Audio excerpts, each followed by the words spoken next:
የአፍሪካን የህዝብ አገልግሎት ዘርፍ ለማጠናከር የአገልጋዮች ብቃት ላይ መስራትና የአገልጋይ ተቋማቱን በዲጂታል አሰራር ማዘመን ላይ ማተኮር ያስፈልጋል ተብሏል።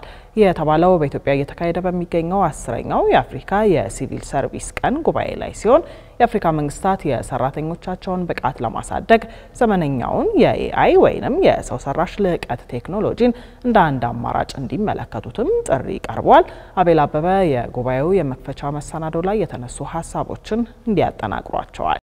10ኛው የሲቪል ሰርቪስ ወይንም የመንግስት አገልግሎት ጉባኤ በመዲናችን አዲስ አበባ ሲካሄድ አሁንም ድረስ በበቂ ሁኔታ በተገቢው የአገልግሎት ጥራት ለዜጎች ተደራሽ ያልሆኑትን የመንግስት ተቋማት አገልግሎቶችን እንዴት በፍትሃዊ መልኩ እናዳርስ የሚለው ዋናው የምክክር አጀንዳ ነበር። አፍሪካ በአብዛኛው ለዘመናት የዘለቀ ኢፍትሃዊነት የሚስተዋልበት እንዲሁም ከጊዜ ጋር በሚፈልገው መጠን ያልዘመነ በቢሮክራሲ የተተበተበ የመንግስት አገልግሎትን እየተገበረች መዝለቋ በተነገረበት በዚህ ጉባኤ ላይ ይህንን የዘመናት ችግር ለመቅረፍ አገልግሎቱን ዲጂታላይዝ ማድረግ እንዲሁም የመንግስት ሰራተኛውን አቅም ማሳደግ እንደሚያስፈልግ ነው የተነገረው።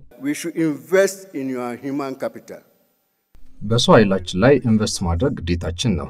ተሻጋሪ ለውጥ ለማምጣት የህዝብ አገልጋዮችን በክህሎት በመገልገያዎች አጠቃቀም እንዲሁም በስነ ምግባር መርሆች ላይ ማብቃት ያስፈልጋል። የዲጂታል ሽግግር ላይ መሰረት ማድረግና ቴክኖሎጂን ለአገልግሎት ቅልጥፍና ለግልጸኝነትና የአገልግሎት ተደራሽነት ወደ ራቃቸው ቦታዎች ለማስፋፋት መጠቀም የግድ ነው። የተጠያቂነት ባህልን ማሳደግ እንዲሁም የህዝብ አገልጋይ ተቋማቶቻችንን ለዜጎች ጥያቄ ምላሽ የሚሰጡ መሆናቸውን የምንከታተልበት ዘዴዎችን ማዳበር ይገባል። ጉባኤውን በንግግር የከፈቱት የፌዴሪ ምክትል ጠቅላይ ሚኒስትር ተመስገን ጥሩነህም ሆነ የሲቪል ሰርቪስ ኮሚሽነሩ መኩሪያ ኃይሌም ኢትዮጵያ የመንግስት አገልግሎቶችን ጥራት ለማሳደግ የሰራተኞችን አቅም ማጎልበት የግድ መሆኑን በማመን አቅማቸውን ከፍ ለማድረግ ሀብት እያፈሰሰች ነው ብለዋል። ይህን ለማሳካት ብቃት ያላቸውንና ቁርጠኛ የሆነ የህዝብ አገልጋይ ሊኖር እንደሚገባ እናውቃለን።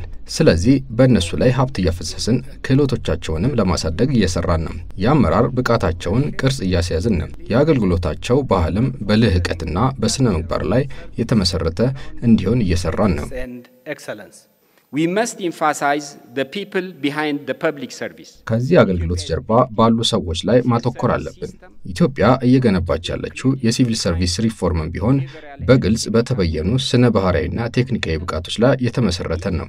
ተወዳዳሪ የሆነ ስነ ምግባር ያለውና ተጠያቂነት የሰፈነበት የህዝብ አገልግሎት ፍትሃዊ እንዲሁም አካታችና ተሻጋሪ አገልግሎት ለመስጠት የጀርባ አጥንት ነው። Transformation service outcomes.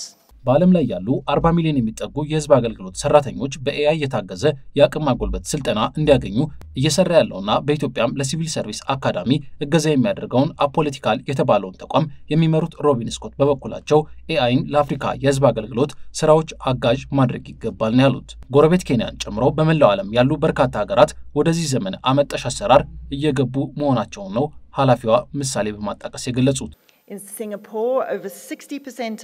በሲንጋፖር ከ60% በላይ የመንግስት የስራ ኃላፊዎች ማለትም 90,000 ሰዎች የኤአይ ግንዛቤ ስልጠናን አጠናቀዋል። እኛ በመንሰራበት በተባበሩት አረብ ኤሚሬትስ የኤአይ ስልጠና ለሁሉም 57,000 የፌደራል ሰራተኞች አስገዳጅ ተደርጓል። በኬንያ ያለው የአፍሪካ የዲጂታልና የሰው ሰራሽ ክህሎት መወዳደሪያ ማዕከል በፖለቲካል ጋር በመታገዝ በ2 ዓመታት ውስጥ 100,000 ሰራተኞችን በዚህ ክህሎት እናሰለጥናለን።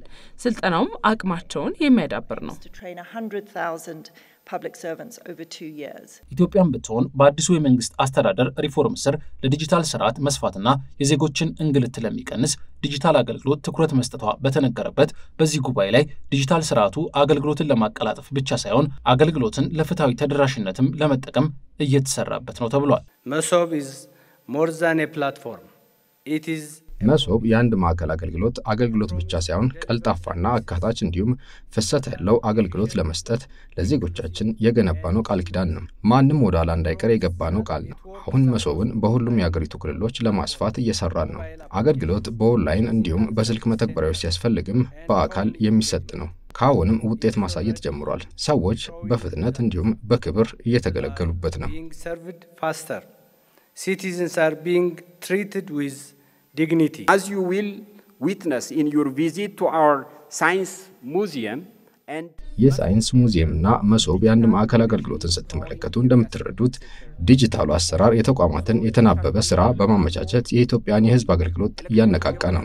የኤሌክትሮኒክ መንግስት አስተዳደር፣ የመረጃ ግልጽነትና ሌሎችንም የቅልጥፍናና ተጠያቂነት ጉዳዮች በሪፎርማችን ትኩረት የሰጠናቸው ናቸው። ዲጂታል መሳሪያዎች ስራችንን ለማዘመን ብቻ ሳይሆን ለፍትሃዊነት ሊውሉ ይገባል በሚለው የጉባኤው አጀንዳም በጥብቅ እናምናለን። Digital tools must be used not only for modernization but for justice. አፍሪካ በመንግስት አገልግሎት አሰጣጥ ዙሪያ መመለስ የሚገባቸው በርካታ ጥያቄዎች እንዳሉባት የጠቀሱት የአፍሪካ ፐብሊክ አድሚኒስትሬሽን እና ማኔጅመንት ማህበር ዋና ጸሐፊ የሆኑት ፕሮፌሰር ጆርጅ ስኮት የሀገሪቱ ዜጎች ተገቢውን የመንግስት አገልግሎት ያገኙ ዘንድ ቢሮክራሲያዊ እንቅፋትን ማስወገድና በድንገተኛ አደጋዎች የማይናጋ ስርዓትን ለመገንባት መስራት ይገባል ሲሉ መክረዋል። The call is for the public institutions to move ለህዝብ አገልግሎት ተቋማት የሚቀርበው ጥሪ ከቢሮክራሲያዊ ግትርነት ወጥተው በፍጥነት መጓዝ እንዲችሉና ለውጥን ወደሚረዳ ስርዓት እንዲሸጋገሩ ነው። አገልግሎቱ ለድንገተኛ አደጋዎች በእርጋታ ምላሽ የሚሰጥና ያልተቋረጠ ፈጠራን የሚያስተናግድ መሆን ይገባዋል። በቀውስ ወቅቶችም ቢሆን አይበገሬነትን በማጎልበት መሰረታዊ አገልግሎትን ማስቀጠልና የበለጠ ጠንካራ ሆኖ መቆየት ያስፈልጋል። Stability even during times of crisis. ካሳለፍነው ቅዳሜ ሰኔ 14 2017 ዓመተ ምህረት አንስቶ ፈጠራ የታከለበት የመንግስት አስተዳደር ላይ የሚያተኩረውና በተባበሩት መንግስታት ድርጅት የአፍሪካ ቀጠና ከተዘጋጀው ጉባኤ ጋር ጎን ለጎን ላለፉት ቀናት ሲካሄድ የቆየው ይህ ጉባኤ ዛሬ 3ኛ ቀን መርሃ ግብሩን በማካሄድ እንደሚጠናቀቅ ይጠበቃል።